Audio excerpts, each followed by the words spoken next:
Pourquoi certaines églises ne grandissent pas?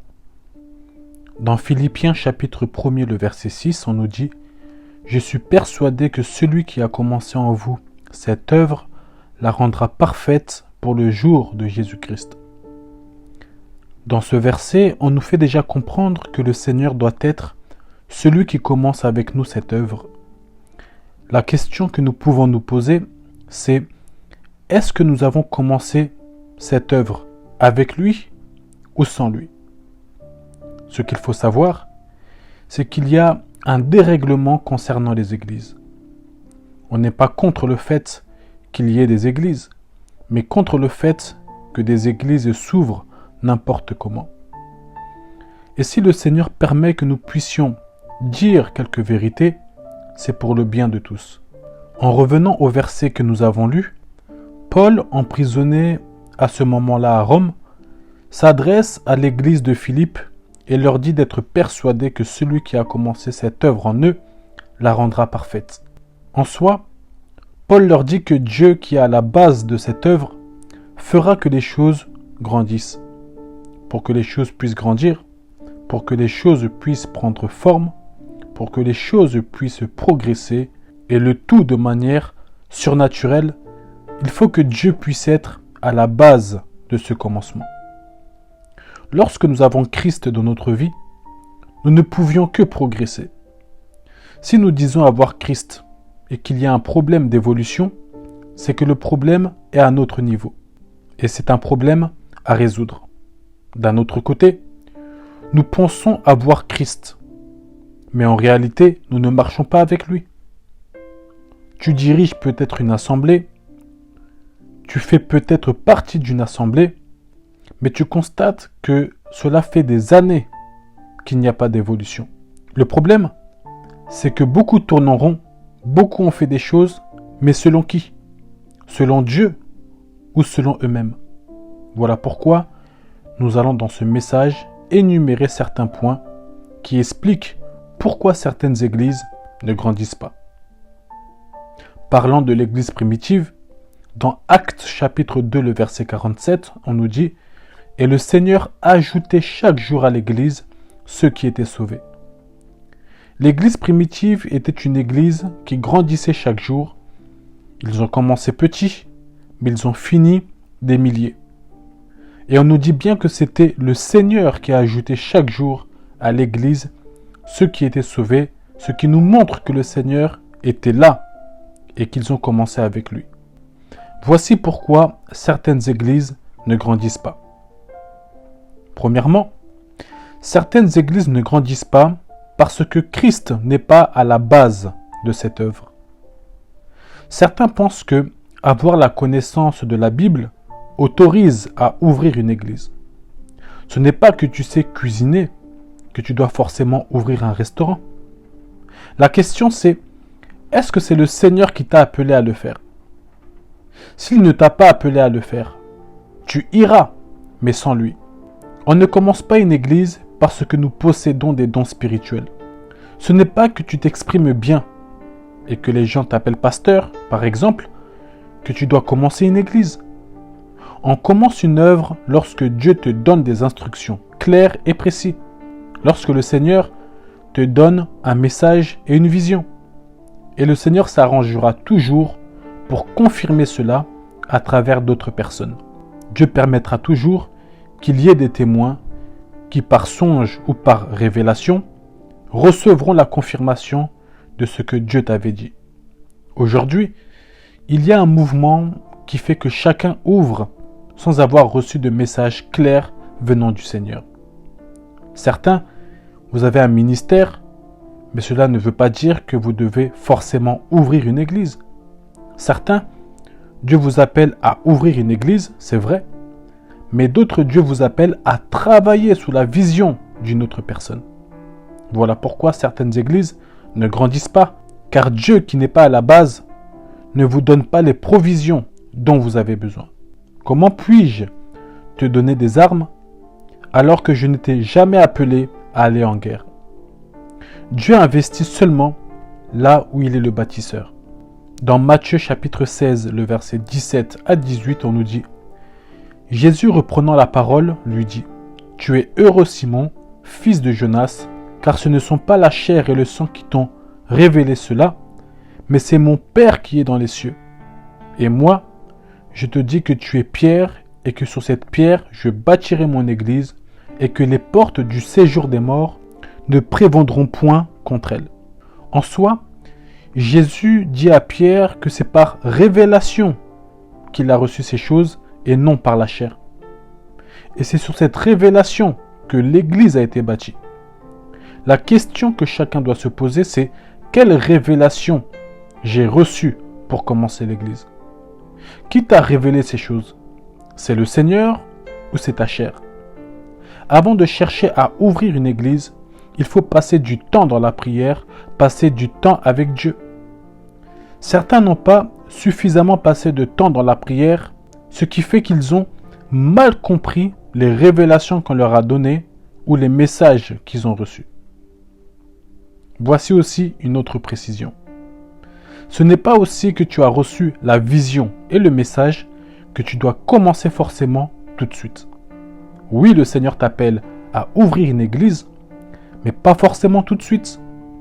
Il se peut que tu reçois les choses aujourd'hui, mais l'œuvre débutera dans 5 ans. Car si tu la commences aujourd'hui, il se peut que tu ne sois pas encore prêt. Au-delà d'avoir le kit complet, le message et la vision, il faut aussi avoir la patience, car on ne commence pas forcément tout de suite. Pourquoi?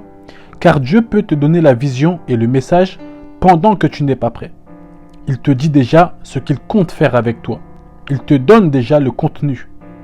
Mais à ce moment-là, tu n'es pas encore prêt. Et si tu n'as pas la patience et le discernement, tu comptes commencer l'église alors que tu dois la commencer dans 5 ans. Voilà pourquoi certains ont commencé l'église, mais font énormément d'erreurs dans les enseignements, dans la gestion, car c'était des choses qu'ils devaient apprendre avant de commencer l'église. Mais vu qu'ils ont commencé trop tôt, ils ont commencé avec des lacunes. Tu dois toujours attendre le feu vert de Dieu pour pouvoir commencer. Là, je parle de ceux-là qui sont vraiment appelés à ouvrir une église. J'ai parlé de ceux-là qui ont ouvert sans être appelés à ouvrir et de ceux-là qui sont vraiment appelés à ouvrir. On ne commence pas une église parce que c'est à la mode. Chacun doit avoir son entreprise, chacun doit avoir son empire. On ne commence pas une église parce que ton ami en a commencé une. On ne commence pas une église parce qu'on a besoin d'argent ou parce qu'on souhaite être connu. On commence une église parce que c'est Dieu qui est derrière tout ça. Voici quelques précisions sur les églises. Ce n'est pas qu'une église est pleine ou qu'on cite le nom de Jésus, qu'elle est forcément de Dieu. Premièrement, la masse peut être due à un mouvement de foule. C'est-à-dire que les gens sont là, non pas parce qu'ils ont soif de Dieu, mais ils sont là pour d'autres motivations. L'argent, la popularité, le spectacle et d'autres raisons qui n'ont rien à voir avec la soif de Dieu. Deuxièmement, la parole de Dieu nous dit dans Matthieu chapitre 24, le verset 5, « Car plusieurs viendront sous mon nom, disant, c'est moi qui suis le Christ, et ils séduiront beaucoup de gens. » Cela veut dire que ceux qui ne sont pas de Dieu utiliseront le nom de Jésus pour camoufler leurs ténèbres ou leurs motivations claires. Mais je tiens aussi à préciser que des églises pleines peuvent aussi être de Dieu. Il faut juste savoir discerner.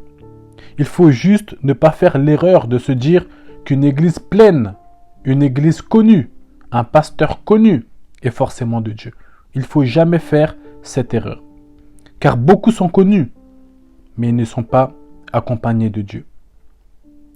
Matthieu chapitre 24, le verset 11, on nous dit « Plusieurs faux prophètes s'élèveront et ils séduiront beaucoup de gens. » Séduire beaucoup de gens, cela veut dire qu'ils auront des foules. Et s'ils possèdent des églises, ces églises seront pleines. Mais on nous dit que ce sont des faux prophètes, donc des prophètes qui ne viennent pas de Dieu et qui ne sont pas accompagnés de Dieu, mais qui ont des foules qui les suivent. Donc, là où il y a la foule, ne veut pas dire forcément que le Saint-Esprit est là. Deuxièmement, certaines églises ne grandissent pas car elles ne respectent pas les consignes de Dieu. Le Seigneur demande à l'église de beaucoup prier cette année pour que l'église puisse grandir, mais l'église ne prie pas. Le Seigneur dit à l'église de faire beaucoup de formations pour former les ouvriers pour que l'église puisse grandir, mais l'église ne le fait pas. Certaines non-croissances est due à un non-respect des consignes données par le Seigneur. Le problème, c'est que certains oublient que c'est l'œuvre de Dieu. Ce n'est pas ton œuvre. Lorsque tu penses que c'est ton œuvre, tu feras les choses comme tu veux, à ta manière. Mais lorsque tu es conscient que c'est l'œuvre de Dieu, tu appliqueras tout ce que Dieu te dira, même si cela ne te plaît pas forcément. C'est Dieu qui donne les consignes et les instructions pour que les choses puissent avancer. Le fait que les hommes veulent faire à leur manière empêche aux choses de progresser. La progression attend que l'ordre soit appliqué. Dans Matthieu chapitre 10, le verset 5, on nous dit « Tels sont les 12 que Jésus envoya après leur avoir donné les instructions suivantes. » Vu que c'est Jésus qui envoie, c'est Jésus qui donne les instructions. Et si c'est bien Christ qui t'a envoyé, tu dois appliquer les consignes et les instructions que tu reçois de lui. Certains ne respectent pas les consignes de Dieu à cause des tendances qu'ils veulent suivre. On aime suivre les autres, pourtant, nous n'avons pas la même vision. Ce qu'il faut savoir, c'est que la chose que tu copies peut être bonne, mais ce n'est peut-être pas la consigne que Dieu t'a donnée. Le problème, c'est que lorsqu'on ne respecte pas les consignes de Dieu, ce qu'il allait faire en 1 an peut prendre 3 ans. En soi, ta désobéissance et ton refus d'appliquer t'amènent du retard. Certains se plaignent disant « Mais Dieu m'avait dit, une prophétie avait été donnée. » Oui, mais la prophétie s'applique dans l'obéissance. Il n'y a pas d'accomplissement de la prophétie sans l'obéissance aux règles qui constituent la prophétie. Voilà pourquoi certains, la prophétie est encore en attente, car votre obéissance est aussi en attente. Troisième point, certaines églises ne grandissent pas à cause de l'orgueil. Lorsque tu es réellement un appelé de Dieu, mais que tu as un problème d'orgueil, 2 choses peuvent se passer. Premièrement, Dieu ne permet pas que tu puisses avoir beaucoup, de peur que tu voles la gloire de Dieu. Donc Dieu te limite à une certaine position, mais il fait cela pour te protéger, car beaucoup, l'orgueil les a tués dans la gloire. Certains, par exemple, possèdent qu'un certain nombre de fidèles et se limitent qu'à ça pendant plusieurs années. C'est comme limiter un enfant à 10 € par mois, alors que certains reçoivent 1000 € par mois. Ce n'est pas que Dieu ne peut pas te donner beaucoup, mais Dieu connaît la quantité qui ne va pas te tuer. Et deuxièmement, certaines églises qui ont bien commencé dans l'humilité, la gloire, le succès les a montés à la tête et l'orgueil s'est installé. Si c'est une œuvre venant de Dieu, cette église connaîtra une stagnation et des problèmes. Pour la simple raison, afin que l'église revienne à l'humilité. Dieu ne fera pas que l'église grandisse, car il ne voudra pas que l'église s'égare à cause de la foule ou que l'église devienne idolâtre. Mais dans tout ce que je viens de dire, je parle précisément des églises, des œuvres venant de Dieu. Car nous voyons des églises qui prospèrent, qui sont nombreux, mais qui vivent dans l'orgueil et le mensonge. Mais leur source n'est pas Dieu. Ils ont une autre source. C'est une autre source qui produit tout ce monde que nous voyons, mais la vie de Dieu n'y est pas. Avant de finir le message, voici une explication. Lorsqu'il y a une croissance sur plusieurs plans, dont Christ en est la source, on retrouve la vie de Dieu dans cette église. Et c'est une vraie croissance. Il y a des croissances qui sont des fausses croissances. Par exemple, des croissances engendrées par des actes occultes, des croissances engendrées par la manipulation ou par le mensonge. La vraie croissance s'obtient par le Saint-Esprit. La parole de Dieu nous dit, concernant l'église primitive, que le Seigneur ajoutait chaque jour à l'église ceux qui étaient sauvés. Nous avons lu cela au début du message. La fausse croissance, c'est comme avoir de l'argent, avoir la richesse, mais de manière illégale. Les faux appelés de Dieu, les fausses églises que Dieu n'a pas engendrées, la plupart n'auront pas de problème de croissance numérique ou financier, même en vivant dans l'orgueil ou dans la méchanceté. Voilà pourquoi nous pouvons voir des églises pleines, possédant beaucoup d'argent, mais en étant en dehors de Christ. Christ n'est pas l'auteur de ces choses. Il n'y s'y trouve pas. Il leur laisse faire ces choses, mais il se chargera de leur jugement au dernier jour. Pourquoi je dis la plupart? Car certains sont frappés par Dieu, mais ils sont frappés à cause de la perdition qu'il crée autour d'eux. Mais d'autres subsistent encore pour nous servir d'exemple. Mais Dieu les jugera aussi au dernier jour. Mais en ce qui concerne les vrais appelés de Dieu et les œuvres engendrées par le Christ, Dieu protège son œuvre et ses serviteurs. En les protégeant, Dieu limite leur impact et leur expansion et les fait passer par une formation d'apprentissage tout en étant sur le terrain. Quand c'est un problème d'orgueil, nous parlons d'une formation qui traite l'âme. La souffrance, être méprisé, l'abandon, l'humiliation peuvent faire partie du parcours de cette formation. Voilà pourquoi certains, lorsqu'ils commencent le ministère, vivent beaucoup de problèmes et beaucoup de combats, car c'est leur âme que Dieu est en train de traiter avant de les élever. La différence entre les vrais appelés de Dieu et les faux, c'est que les faux, Dieu les détruit et les confond. Mais les vrais, Dieu cherche à les protéger. Donc s'il faut limiter l'impact pour que cet enfant de Dieu ne tombe pas dans l'orgueil, Dieu le fera. Pourquoi? Car le plus important pour Dieu, ce n'est pas ta réputation ou que tu sois connu. Mais ce que Dieu veut, c'est que tu restes sur le droit chemin. Dieu étendra ton impact et ton champ si ton cœur est préparé et façonné pour vivre ces choses. Certains, avoir une grande église, parlant de la croissance numérique, vous détruira. Votre cœur n'est pas assez solide et assez humble pour vivre ces choses. Le temps que Dieu vous travaille et vous façonne, la croissance se limitera à un certain niveau. Lorsque Dieu aura achevé son travail dans votre cœur, automatiquement la croissance augmentera. C'est comme un enfant, on ne peut pas lui confier des choses s'il n'est pas encore mature et organisé. À 10 ans, tu peux lui confier de ranger sa chambre, mais tu ne peux pas lui confier ses frères et sœurs pendant que les parents sont absents. Mais à un certain âge, cela sera possible. Il se peut que tu sois cet enfant de 10 ans qui a seulement, pour le moment, la capacité de ranger sa chambre. Mais ce qu'il faut savoir, c'est que dans tout ce que je viens d'expliquer, il y a deux types de formation. Il y a la formation qui vient avant de travailler sur le terrain et il y a la formation qui vient pendant qu'on est sur le terrain. Ceux qui ont raté la première vague, qui est d'être formés avant d'être sur le terrain, connaîtront la formation sur le terrain.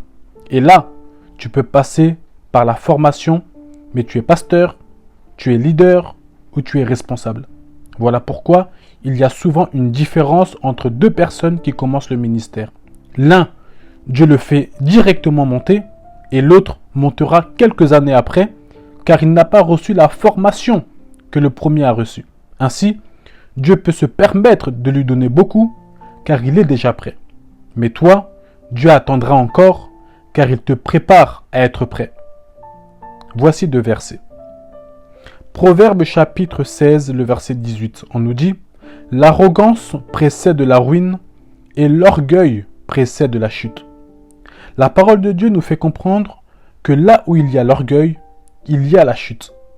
Il n'y a pas d'évolution, mais il y a la ruine. Et Dieu ne peut pas envoyer ses enfants, ceux qui ont besoin de lui, dans une église où il y a la ruine. Voilà pourquoi certaines églises ont du mal à avoir de nouveaux fidèles. C'est toujours les mêmes qui sont présents, et cela pendant des années. Dans Jacques chapitre 4, le verset 6, on nous dit « Dieu résiste aux orgueilleux ». Au-delà du fait que l'orgueil amène à la chute, Dieu résiste aux orgueilleux. Cela veut dire que Dieu lui-même se charge d'empêcher certaines églises de grandir, car il y a autre chose à régler avant. Souvent, nous pensons que c'est les démons, le manque de prière, alors que c'est simplement Dieu qui fait une résistance à cause de l'orgueil présent.